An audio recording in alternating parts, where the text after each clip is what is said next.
السلام علیکم دوستو، آج کی کہانی کا نام ہے جھگڑا یا پیار۔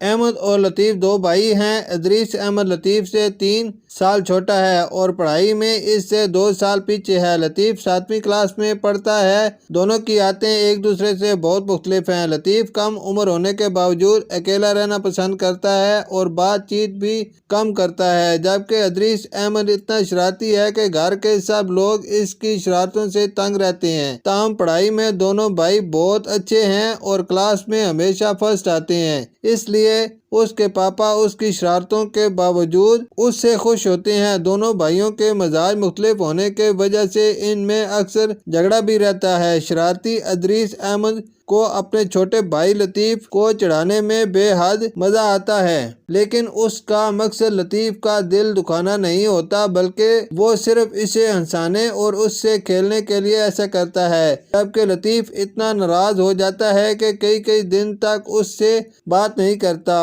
ان کے گھر کے نزدیک ایک بہت بڑا باغیچہ ہے جس میں آم، جامن اور امرود کے بہت سے درخت ہیں۔ اس باغیچے کی خاص بات یہ ہے کہ درخت ایک دوسرے سے بہت جڑے ہوئے ہیں۔ امرود کی ڈالیوں پر اکثر ہی ڈھیر سے طوطے اور چڑیاں بیٹھے ہوتے ہیں، جنہیں دیکھنا لطیف کو بہت اچھا لگتا ہے۔ یوں بھی وہ شام کو باغیچے میں چلا جاتا ہے اور کسی درخت کے نیچے بیٹھ کر طوطوں اور چڑیوں کو دیکھتا رہتا ہے، کہانیاں پڑھتا رہتا، جبکہ ادریس احمد موقع پاتے ہی اپنے دوستوں کے ساتھ کھیلنے کے لیے گھر سے باہر نکل جاتا ہے، خوب شرارتیں کرتا ہے۔ ایک دن دونوں بھائی کسی بات پر جھگڑ پڑے، نوبت مار پیٹ تک پہنچ گئی۔ حالانکہ جب لطیف غصہ میں آتا تو ادریس خاموش ہو جاتا ہے۔ اس دن کیا ہوا کہ وہ لطیف سے الجھ گیا اور اس دوران میں اتفاق سے پاپا بھی آ گئے۔ انہوں نے دیکھا کہ ماں کے سمجھانے کے باوجود دونوں بچے لڑ رہے ہیں تو وہ بہت ناراض ہوئے۔ انہوں نے کہا کہ میرے گھر میں نہ ہونے پر تم دونوں اس طرح لڑتے رہتے ہو، آج تو میں ہوں، کل نہیں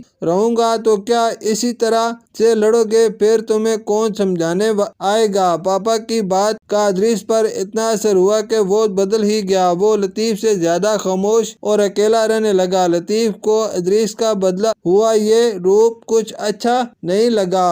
وہ سوچنے لگا، بھائی کا رویہ میرے ساتھ ایسا تو نہیں تھا، وہ تو چڑیوں کی طرح ہمیشہ چہکتا رہتا تھا، یقیناً میری وجہ سے ہی یہ سب ہوا ہے۔ اس کو پہلی مرتبہ یہ احساس ہوا کہ ادریس کی شرارتوں کی وجہ سے ہی گھر میں رونق لگی رہتی ہے۔ اس نے اپنے گھر میں ایسی اداسی کبھی نہیں دیکھی تھی۔ یہ سوچتے وہ باغیچے کی طرف بڑھا۔ اچانک اس کی نظر پاس والے امرود کے درخت پر پڑی۔ اس نے دیکھا کہ ایک طوطا اپنی چونچ سے اپنے بچے کو امرود کھلا رہا ہے۔ یہ دیکھ کر اس کو اپنی ماں کی یاد آ گئی۔ تب ہی آسمان کالے بادلوں سے گر گیا اور زوردار آندھی کے آثار بننے لگے۔ دیکھتے ہی دیکھتے ہوا تیز ہوگی اور ایک چھوٹا پیڑ اپنے بغل کے بڑے پیڑ کے سہارے تیز ہوا کا مقابلہ کرنے لگا۔ لطیف کو محسوس ہوا کہ یہ بڑا پیڑ کوئی اور نہیں، ادریس احمد ہے۔ وہ تیزی سے دوڑتا ہوا گھر آیا اور ادریس احمد سے لپٹ کر رونے لگا۔ ادریس احمد نے اس کی آنکھوں سے آنسو پوچھتے ہوئے